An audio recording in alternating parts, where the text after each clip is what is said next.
Saudara, kembali lagi bersama saya Eko Jilantoro dalam program Berita Ketapang TV Jurnal, edisi Rabu 6 Januari 2021. Berbagai informasi menarik seputaran Kabupaten Ketapang akan kami suguhkan untuk Anda. Inilah Ketapang TV Jurnal selengkapnya. Satuan Reskrim Polres Ketapang mengungkap praktik perdagangan anak di bawah umur yang terjadi di Kecamatan Kendawangan, Kabupaten Ketapang, Kalimantan Barat. Saat dilakukan penangkapan, polisi mengamankan 7 pelaku.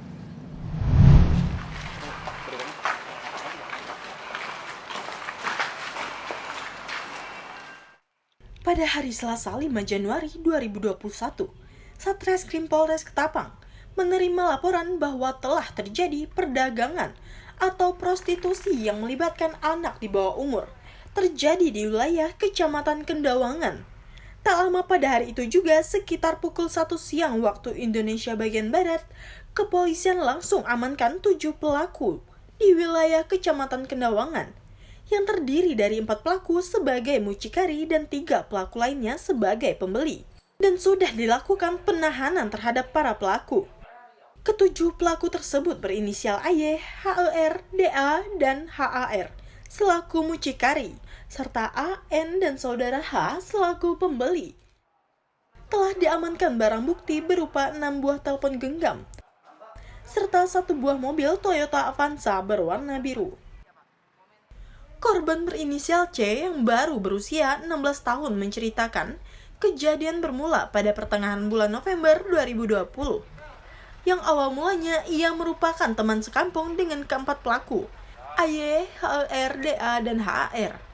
Kemudian dijemput para pelaku di rumah korban untuk diajak jalan-jalan ke pasar Kendawangan. Dia minta carikan, katanya mau beli HP. Nyariin sedikit? Terus? Terus kebetulan kemarin ada yang minta carikan perempuan. Terus dia mau. Siapa yang mau? Si C. Terus? Kami antar Antar kemana? ke pantai. Malam? Iya. Terus izin ke orang tua ke mana tuh? Dia yang datang ke rumah. Datang ke rumah kamu? Iya. Terus dia udah tahu di kau menjual tuh? Iya, dia udah tahu. Berarti Ayu emang sering juga? Baru ngantar dia 2 kali. Korban menambahkan bahwa setelah para pelaku mucikari menemukan korban bersama pelaku A, terjadi transaksi dan selanjutnya korban C ditinggalkan para pelaku untuk disetubuhi pelaku A di dalam mobil pelaku. Korban C juga sempat dijual pelaku HER kepada N di sebuah rumah kosong di dekat SMK Negeri 1 Desa Mekar Utama, Kecamatan Kendawangan. Dan setelah melayani pelaku N, korban diberi uang sebesar Rp700.000. Pada tanggal 5 Januari 2021, Polres Ketapang menerima laporan. Jadi telah terjadi kasus perdagangan manusia. Akhirnya dari Polres Ketapang meluncur ke sana untuk mengamankan tersangka. Jadi diamankanlah 7 orang tersangka yang terdiri dari 4 orang mucikari yang jenis kelaminnya perempuan semua, mucikarinya dengan inisial AY, HER, DA, dan HAR. Adapun pemakainya 3 orang laki-laki, tersangka juga diamankan atas nama berinisial A, N, dan H. Sedangkan korban berinisial C, jenis kelamin perempuan, umur 16 tahun, jadi di bawah umur. Adapun tinggalnya semuanya di Kendawangan. Korban ini, jadi yang pernah berhubungan dengan korban ini, yang tersangka berinisial A ini 3 kali. Yang pertama sekali dia berhubungan di dalam mobil, diantar oleh 3 orang mucikarinya, berhubungan di dalam mobil. Setelah selesai itu, si korban ini diberi uang 4 juta. Si korban ini diberi uang 4 juta dan uang itu sebagian dibelikan untuk HP yang sekarang HP-nya itu dijadikan barang bukti. Terus dipakai 2 kali lagi, dipakai sama si A ini. Selanjutnya setelah itu dipakai oleh yang tersangka atau yang berinisial N, dan selanjutnya juga dipakai oleh tersangka berinisial H. Gitu. Jadi menurut keterangan si mucikari, si korban ini mendesak perlu uang untuk beli HP gitu.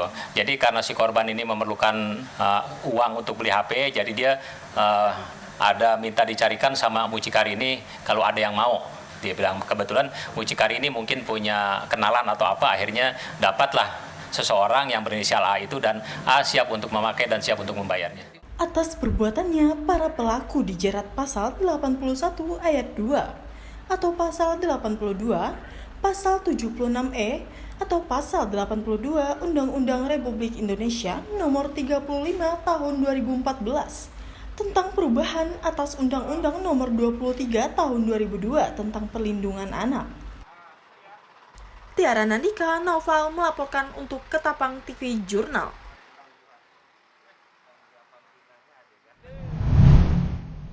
Sebanyak 10.000 vial vaksin COVID-19 jenis Sinovac tiba di Bandara Internasional Supadio Pontianak, Kalimantan Barat, Selasa 5 Januari 2021 kemarin. Kedatangan vaksin ini dikawal ketat oleh pihak kepolisian. Seperti inilah detik-detik kedatangan 10.000 vial vaksin jenis Sinovac yang merupakan vaksin COVID-19 di Kalimantan Barat. Dengan menggunakan pesawat Lion Air, 10.000 vial vaksin COVID-19 ini tiba di Bandara Internasional Supadio Pontianak dengan mendapatkan pengawalan ketat dari pihak kepolisian 5 Januari 2021 Selasa kemarin. Setibanya di gudang tempat penyimpanan sementara, 10.000 vial vaksin ini dimasukkan ke dalam cold room instalasi farmasi Dinas Kesehatan Kalimantan Barat untuk disimpan sementara waktu. Kepala Dinas Kesehatan Provinsi Kalimantan Barat Harrison mengatakan, 10.000 vial vaksin saat ini diamankan terlebih dahulu sebelum didistribusikan. Ia mengatakan, vaksin baru akan dibagikan jika surat izin pengguna dikeluarkan oleh BPOM RI 11 Januari 2021 mendatang. Apabila surat tersebut sudah ada, maka 10.000 vaksin ini akan dikirim ke kabupaten kota yang ada di Kalimantan Barat. Untuk tahap gelombang pertama penerima vaksin, nantinya adalah petugas kesehatan yang ada di Kalimantan Barat sebanyak 26.651 orang berdasarkan data dari Sistem Informasi Sumber Daya Kesehatan. Hari ini Provinsi Kalimantan Barat menerima dropan pertama vaksin COVID-19 sebanyak 10.000 vial. Ini tadi dibawa dengan pesawat Lion Air dan dikawal oleh personil dari Polda dan TNI. Selanjutnya nanti kami masih menunggu emergency use authorization atau penggunaan dalam keadaan darurat, surat DUA itu dari Badan POM yang rencananya akan diterbitkan pada tanggal 11 Januari 2021 ya. Nah, nanti setelah itu baru kami boleh mengirimkan vaksin ini ke kabupaten kota. Untuk tahap pertama yang akan dilakukan vaksin adalah petugas kesehatan. Ya. Untuk di Kalbar ini, petugas kesehatannya tercatat dalam sistem informasi sumber daya manusia kesehatan itu sebanyak 26.651 orang. Nah ini nanti kita secara bertahap akan melakukan vaksinasi. Harrison juga menambahkan, jika nantinya pengiriman vaksin ke tingkat kabupaten kota akan terus dikawal ketat oleh TNI Polri guna memastikan vaksin ini benar-benar aman dan sampai tujuan. Paulina Piling, Margius, mewartakan untuk Ketapang TV. Sejumlah komoditas bahan pokok mengalami kenaikan harga yang cukup signifikan di awal tahun 2021, seperti harga cabai dan minyak goreng di Pasar Sukabangun, Kabupaten Ketapang. Harga bahan pokok melonjak naik pada awal tahun 2021. Kenaikan ini paling terasa pada harga bahan pokok jenis cabai, bawang, minyak goreng, kedelai, dan tomat. Untuk cabai rawit misalnya, harga per kilogram mencapai Rp150.000. Bawang putih yang semula harganya Rp36.000 hari ini menjadi Rp48.000. Tomat yang sebelumnya Rp15.000 menjadi Rp20.000. Para pedagang mengeluhkan dengan kenaikan harga yang terjadi di awal tahun ini membuat untung yang sedikit bagi para pedagang. Selain itu, para pembeli juga mengeluhkan kenaikan harga yang terjadi. Berbeda dengan harga ikan yang bergantung pada keadaan cuaca, karena cuaca yang cukup baik beberapa hari ini, ikan laut dan ikan sungai pun cukup melimpah di pasar. Kalau kacang kedelai kan kemarin kami beli ngambil yang tripnya kemarin kan masih 440. Semalam ngambil lagi udah 500. Itu yang biasa langganan, yang tidak langganan jangan itu bisa 510. Kedelai. Harapannya, harga-harga dapat segera turun agar para pedagang maupun pembeli tidak mengeluhkan harga bahan pokok. Dan pasar pun dapat kembali ramai. Tiara Nandika, Paulina Piling melaporkan untuk Ketapang TV Jurnal. Politeknik Kabupaten Ketapang gelar sharing session bersama CEO Germany Indonesian Professional. Dalam pengembangan sumber daya manusia, baik pendidikan bergelar maupun non-gelar di kampus Politeknik Negeri Ketapang.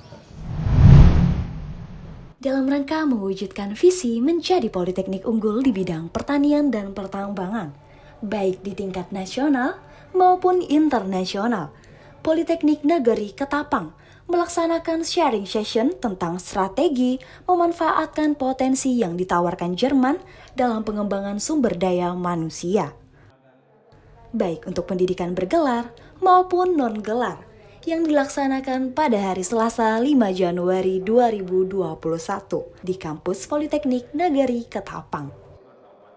Endang menyatakan bahwa investasi sumber daya manusia merupakan opsi terbaik untuk mendukung pengembangan pendidikan vokasi.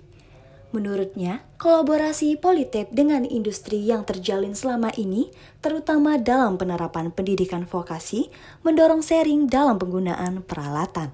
Kegiatan ini dilaksanakan secara hybrid sesuai protokol kesehatan untuk Wakil Direktur, Ketua Jurusan, Koordinator Program Studi, Kepala Pusat, Perwakilan Dosen, Teknisi, Alumni, dan Pengurus Badan Eksekutif Mahasiswa. Sedangkan bagi mereka yang tidak mendapat undangan luring, dapat mengikuti kegiatan secara daring. Kegiatan sharing session kali ini menghadirkan CEO Germany Indonesian Professionals, Alwin Parahita, yang didampingi Muhammad Ali, Kepala Kantor Urusan Internasional Polinep. Endang berharap sharing session ini bisa mendorong dosen, tenaga kependidikan, dan alumni untuk memanfaatkan peluang yang ditawarkan pemerintah Jerman dan Politep. Politep akan mendukung sepenuhnya dengan menyiapkan dana pendamping untuk beasiswa ke Jerman. Di Talk Tari Mauludea, Uti Pratama Yuda mewartakan untuk Ketapang TV Jurnal. Demikianlah berita Ketapang TV Jurnal hari ini. Saya Eko Jilantoro beserta seluruh tim redaksi yang bertugas pamit undur diri. Terima kasih dan sampai jumpa.